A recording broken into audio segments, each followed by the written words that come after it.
In this lesson, we're going to review the HLOOKUP formula. The HLOOKUP formula is used when you have a specific item that you're trying to look up in a table, and there's only one of that item in the table, i.e. it's unique, and you want to reference something that exists within a row. So this is in contrast to the VLOOKUP formula where you're looking up something within a specific column and you're trying to count over to the right side. And HLOOKUP is looking up horizontally, not vertically. So let's take a look at the formula in some greater detail, and then we're going to go through a couple of examples to see how to use the HLOOKUP formula. It's actually a very powerful lookup within Excel if you've got data within a header and you want to reference data below that header. There's a few different syntax as part of the formula. There's the lookup value, and that's the cell in which you'd like to reference in the lookup table. There's the table array, and that's the set of data where you want to perform the lookup. And then there's the row index number, and that's the row in which where you want to return the result. So if you think about a table with, let's say, 5 different rows, and you've got a header, let's say it's product A, and you want to look up the value of product A in the 5th row, then the row index number would be 5.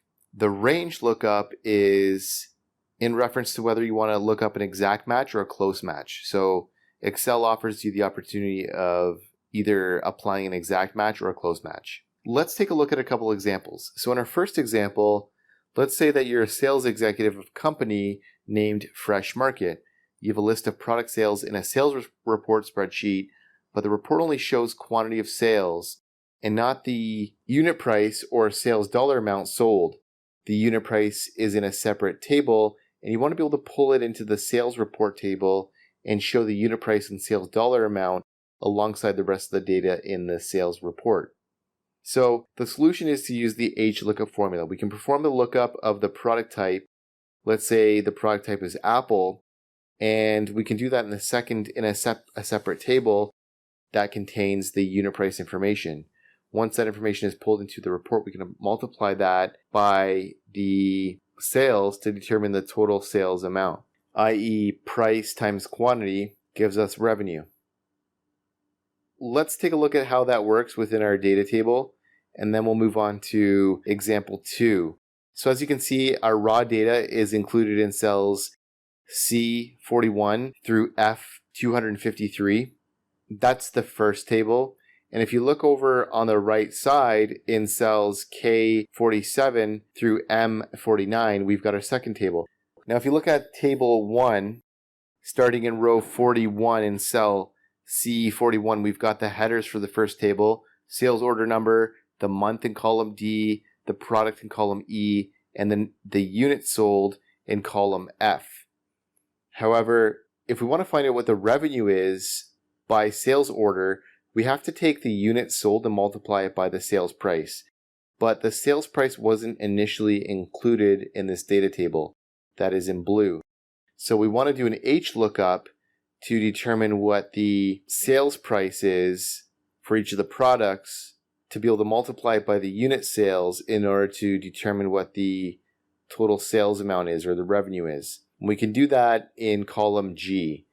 So if we open up column G, we can see that we're doing a lookup of the product Apple, and I'm doing that lookup in the data table that exists in cells K47 through M48.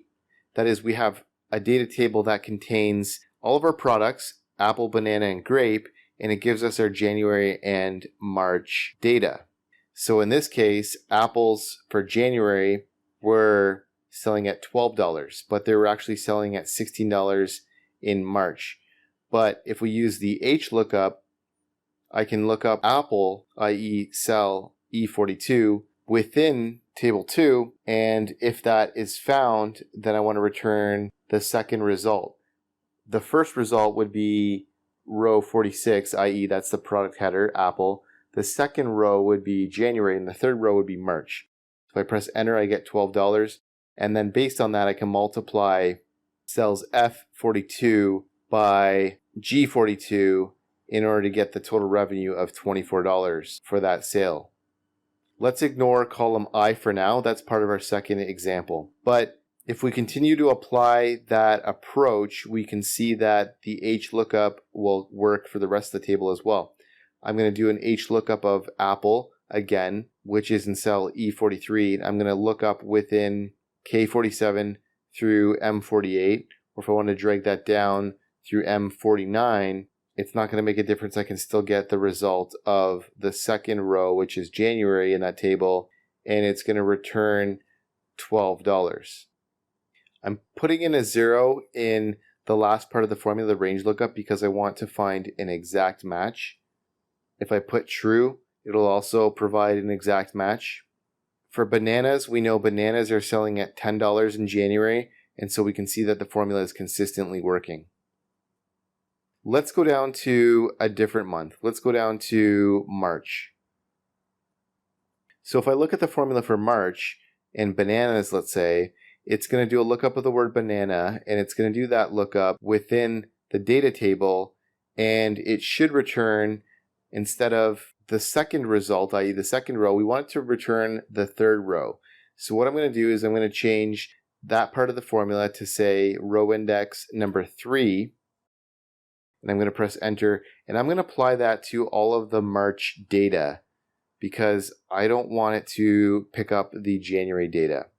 So when I do that in our data table, and I copy that formula, and I open one of them up, I can see that apples in March were selling at $16, bananas were selling at $12, and I can see that that's properly reflected within the table. Grapes were sold at $18. I can see that in our data table, so I know that things are working properly.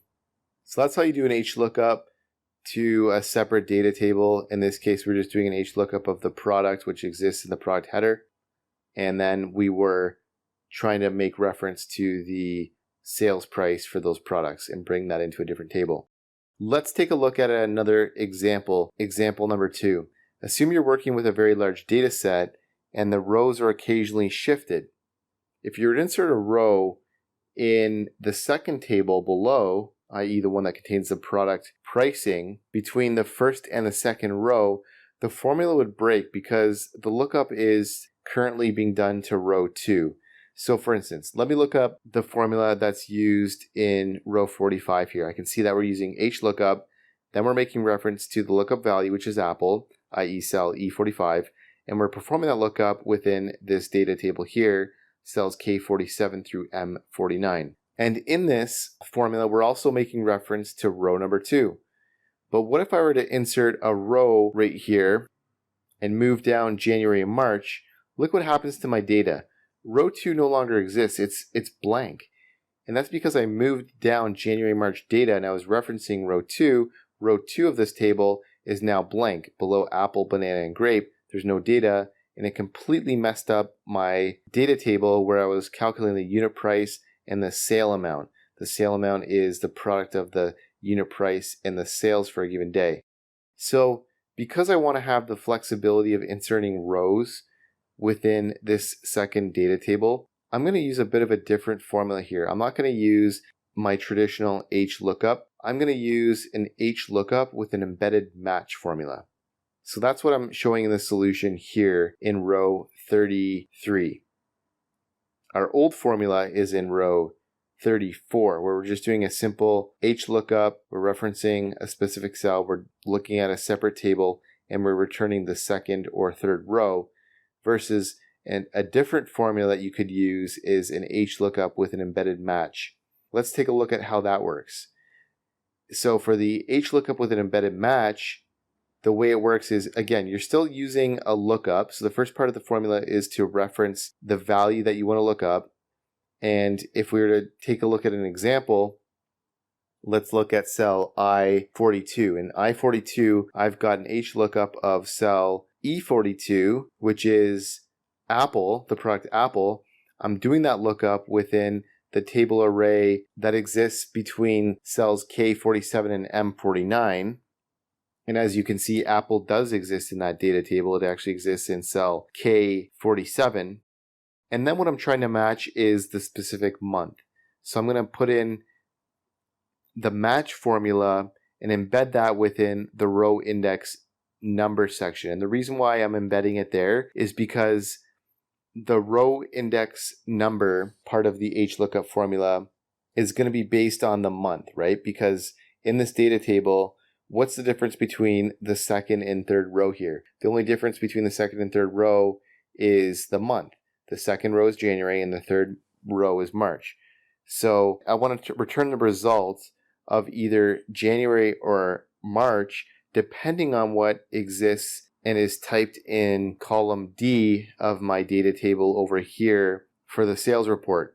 So for instance, in row 42, I can see that I want to look up January. So I'm going to put in the match formula, and I'm going to do a lookup of cell D42. That's my lookup value, January. And I'm going to do the lookup of that within the data table that exists in cells J47 through J49. So the month has to equal January within that area. And if it does, then I want to return a result. For the match type, I'm going to put 0 because I want it to be an exact match. And for the range lookup, I can put true or false depending on whether I want an exact match or an approximate match. I'm going to put in an exact match, so I'm going to put in false here. If I wanted to put in an approximate match, I could put in true. And when I hit enter, I can see that it returns a result of $12. Now, is that accurate? Let's check. In the table, apples were selling for $12 in January, and in my sales report, that's exactly what I wanted to look up. I wanted to look up products of apples, and I wanted to look up the prices of apples for January, and it is accurately returned with the result of 12.